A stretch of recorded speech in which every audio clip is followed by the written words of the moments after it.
আলমিন আসসালাতু ওয়াসসালামু আলা রাসূলিল কারীম। আসসালামু আলাইকুম ওয়া রাহমাতুল্লাহ। দূরের কাছে যে যেখান থেকে বসে কারবালা মিডিয়া বাংলাদেশ দেখছেন তাদের সকলকেই ধন্যবাদ। আলহামদুলিল্লাহ, আজকে আপনাদের সামনে যে বিষয়টি নিয়ে আলোচনা করার নিয়ত করেছি, আল্লাহ সুবহানাহু ওয়া তাআলা আমাদের সকলকেই সে বিষয়টিকে বলার এবং শোনার বোঝার তৌফিক এনায়েত করুক। আমরা সকলে মিলে আমিন। সারা পৃথিবীতেই মুসলমানেরা নির্যাতিত কম অথবা বেশি। ফিলিস্তিনের ভাইয়েরা, বোনেরা, শিশুরা নির্যাতিত। ইন্ডিয়াতেও আমরা দেখেছি বাবরি মসজিদ ভাঙা, আরো মসজিদগুলো সব ভাঙার উদ্যোগ নিয়েছে ওই এখানকার সরকার। মসজিদ, মাজার এগুলো সব ভেঙে চুরমার করে দেওয়া হচ্ছে। মুসলমানদের অন্তরে রক্তক্ষরণ হচ্ছে।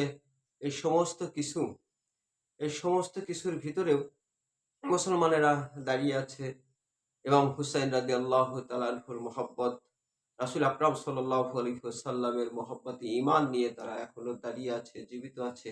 কিয়ামত পর্যন্ত থাকবে ইনশাআল্লাহ। আমরা বাংলাদেশের কথায় আসি। বাংলাদেশে কয়েকদিন হলো যে অবস্থাটা আমরা দেখতে পাচ্ছি, সারা বাংলাদেশের মুসলমানেরা রাত জেগে কষ্ট করে আমাদের হিন্দু ভাইদের মন্দির পাহারা দিচ্ছে। কারণ এই বাংলাদেশের কিছু এক শ্রেণীর মুসলমান বলব না, এক শ্রেণীর মানুষ তারা আ হিন্দু ভাইদের মন্দিরে উম এক হিন্দু ভাইদের মন্দিরে আঘাত করছে, তাদের বাড়িঘর ভেঙে দিচ্ছে, তাদের মন্দিরের সমস্ত কিছু লুটপাট করে নিচ্ছে। এরা মুসলমান হতে পারে না। আমি তাদেরকে মুসলমানও বলব না। দুর্বৃত্তরা এই কাজগুলো করছে। সরকার যেরকম দুর্বৃত্ত বলছেন, আমি তাদেরকে দুর্বৃত্ত বলছি। কিন্তু এই দুর্বৃত্তদের ভিতর থেকেও সারা পৃথিবীতে যেরকম কাফেরেরা মসজিদ ভাঙছে, মাজারগুলো ভাঙছে, ঠিক বাংলাদেশেও আমি তাদেরকে কাফের বলব না, তারা কাফের কিনা জানি না। কিন্তু আ যখন মুসলমানেরা আ মন্দির পাহারা দিচ্ছে, ঠিক তখন কেমন করে মাজারগুলো ভাঙতে পারে? মুসলমানেরা তো মন্দির পাহারা দিচ্ছে। মাজারগুলো ভাঙছে, তো তাহলে মুসলমানেরা অবশ্যই অমুসলিমরা কেউ, মুসলমানদের বাইরে মুনাফিক টাইপের কেউ এই মাজারগুলো ভাঙছে। আমরা অবশ্য তাদের মাথায় টুপিও দেখেছি। ফেসবুকে আমরা দেখেছি তারা টুপি পরে, তারা একটা সংগঠনের পরিচয় দিয়ে আ এই মাজারগুলো ভাঙছে প্রকাশ্যে। তারা বলছে মাজারগুলো আমরা রাখবো না। আমি একটু আগে অমুসলিম বলেছি। অমুসলিম বলতে অমুসলিম ভাইয়েরা, বোনেরা আবার এটা মনে করবেন না। আসলে তারা হলো মুসলমান নামধারী অমুসলিম। আমি এটা বোঝাতে চেয়েছি। তারা হলো মুনাফিক টাইপের মুসলমান, যারা মাজারগুলো ভাঙছে। প্রকৃত মুসলমানেরা তো এই মন্দিরগুলো রক্ষা করছে, যাতে আমরা হিন্দু, মুসলিম সবাই একসাথে থাকতে পারি। আসুন আমরা দেখে নেই মাজারগুলো ভাঙার সেই দৃশ্যগুলো।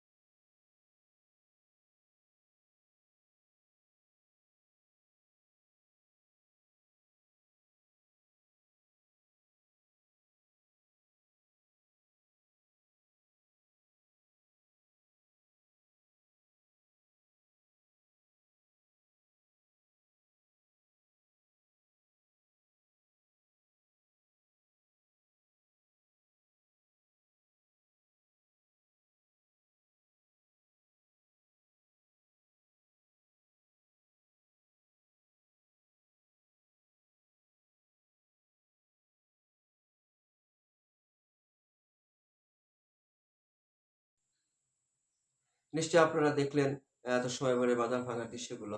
আ এখন যারা আ মাজারগুলো ভাঙছে তারা বলছে যে এই মাজারগুলো আসলে রাখার কোনো নিয়ম নেই। আপনি হয়তো দেখতে পাবেন যে আদম আলাইহিস সালাম থেকে শুরু করে নিয়ে নবীজি অ্যা মুহাম্মদুর রাসূলুল্লাহ সাল্লাল্লাহু আলাইহি ওয়াসাল্লাম পর্যন্ত উনাদের অনেকের মাজার আমরা দেখেছি। আসুন উনাদের মাজারগুলো দেখি।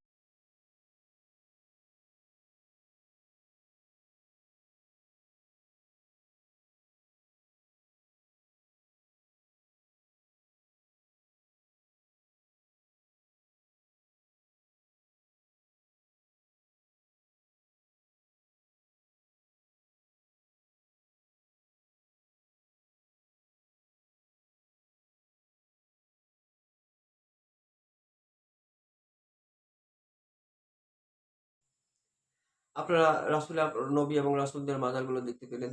এবার অনেক অলি আউলিয়াদের মাজারও আমরা দেখেছি। আমরা আব্দুল ওহাব, আ যিনি ওহাবী মতবাদের প্রবক্তা, আমরা উনার মাজারও দেখেছি। আমরা আম ইমাম আবু হানিফা রহমাতুল্লাহ আলাইহির মাজার দেখেছি। পৃথিবীতে আছে এখনো। ইমাম জাফর সাদিকের মাজার রয়েছে, ইমাম শাফির মাজার রয়েছে। প্রত্যেকটা বড়, বড় অলিয়া উলিয়ার আবার পীর আব্দুল কাদের জিলানী রাদিয়াল্লাহু তাআলা আনহু উনারও মাজার রয়েছে। খাজা মঈনুদ্দিন চিশতি সঞ্জারি রহমাতুল্লাহ আলাইহ, বাহাউদ্দিন নকশবন্দ রহমাতুল্লাহ আলাইহ সহ যত অলিয়া উলিয়া রয়েছে ওনাদের প্রত্যেকেরই মাজার রয়েছে। এখন তারপরেও এক শ্রেণীর মুসলমান নামধারী কেন মাজারগুলো ভাঙতে চায়? মাজারগুলো ভাঙতে চাইলে তারা আ ওখান থেকে কেন শুরু করে না? যখন যতগুলো নবী রয়েছেন, সেই নবীদের মাজার থেকে কেন শুরু করে না? তাদের হাড্ডি ভেঙে দিবে এই ভয়ে? ওখানে ভয় আছে, সেজন্য মুসলমানরা তাদেরকে ছেড়ে দেবে না, টেনে ছিঁড়ে খেয়ে ফেলবে এজন্য? মাজারকে বিদআত বলার কোন কারণ নেই। ইমাম হুসাইন রাদিয়াল্লাহু তাআলা আনহুর যেহেতু মাজার রয়েছে, ওরা ইমাম হুসাইনকে দেখতে পারে না, সহ্য করতে পারে না। এইজন্য সমস্ত মাজারগুলো ভাঙার জন্য তারা নিয়ত করেছে। ইসলামের ভিতরকার লোক এই কাজগুলো করতে পারে না। কারণ আ রাসূল আকরাম সাল্লাল্লাহু আলাইহি সাল্লাম যদি ইসলাম ভাঙার পক্ষে মাজার ভাঙার পক্ষে হতেন, তাহলে আগে যে নবী রাসূলদের মাজার রয়েছে, সেই মাজারগুলো তিনি অবশ্যই ভাঙতেন এবং ভাঙতে বলতেন। হ্যাঁ, এবার আসুন সাহাবায়ে কেরাম রাসূল আকরাম সাল্লাল্লাহু আলাইহি সাল্লাম যদি মাজার ভাঙার পক্ষে হতেন, সাহাবায়ে কেরামদের নির্দেশ দিতেন। সাহাবায়ে কেরামকে তিনি এমন নির্দেশ দেননি। আ রাসূল সাল্লাল্লাহু আলাইহি সাল্লামের সময়ই উনার সামনেই অনেক মাজার ছিল। সাহাবায়ে কেরাম সেগুলো মাজার ভাঙেন নাই। সাহাবায়ে কেরামের সময়ে মাজার রয়েছে।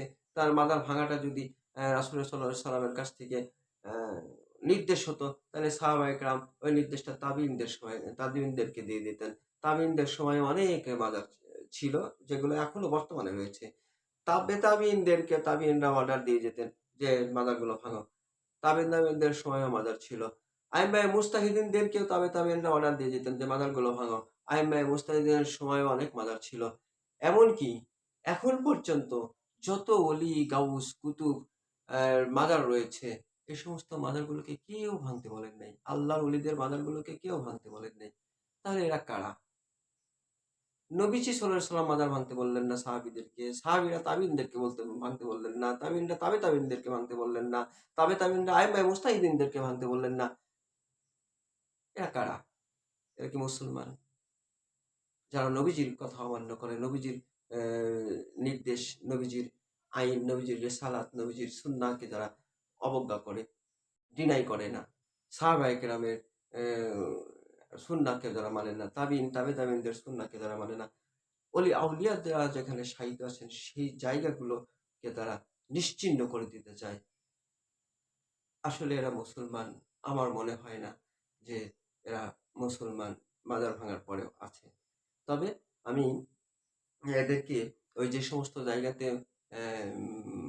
অন্যান্য রাষ্ট্রে উম অমুসলিম রাষ্ট্রে যে মুসলমানরা রয়েছেন, সেই মুসলমানদের সাথে যেরকম অত্যাচার নির্যাতন করা হয়, তাদের মসজিদগুলো ভেঙে দেওয়া হয়, তাদের আউলিয়াদের মাজারগুলো ভেঙে দেওয়া হয়, বাবরি মসজিদ ভেঙে দেওয়া হয়, এরকম অন্যান্য কিছু ভেঙে দেওয়া হয়। তো সেই সমস্ত লোকেরই প্রেতাত্মা এরা, যারা বর্তমানে বাংলাদেশে এসে তাদের আইন এই বাংলাদেশে চালু করতে চায়।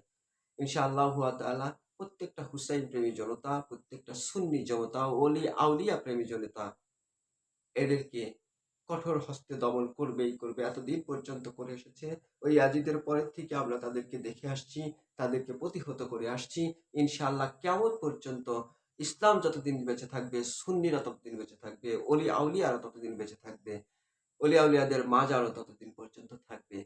ইনশাআল্লাহু তাআলা। আল্লাহ পাক আমাদের সকলকে বোঝার তৌফিক দান করুক। আমরা সকলে মিলে আমিন। আসসালামু আলাইকুম ওয়া রাহমাতুল্লাহ।